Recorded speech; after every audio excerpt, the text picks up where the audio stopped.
నమస్కారం తెలంగాణ ప్రజలకు. ఒకసారి తెలంగాణ ప్రజలు కూడా నిజాయితీగా అర్థం చేసుకోవాల్సిన అవసరం చాలా ఉన్నది. ఎందుకంటే కొంతమంది కేసీఆర్ను చాలా విమర్శిస్తాను.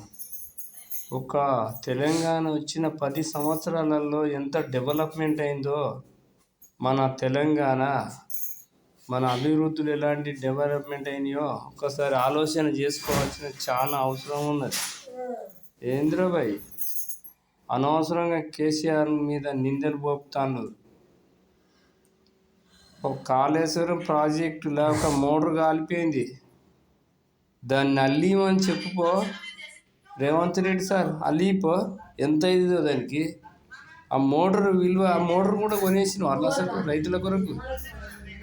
ఒక్కసారి ఆలోచన చేసుకోవాల్సిన అవసరం చాలా ఉన్నది. కేసీఆర్ ఒక హిస్టరీ, ఆయన తిట్టడానికి అసలు మీకు సాధ్యం కాదు. ఏం తిన్నారు అయ్యా మీ సొమ్మంతా ఆయన? బతుకులు చెడ.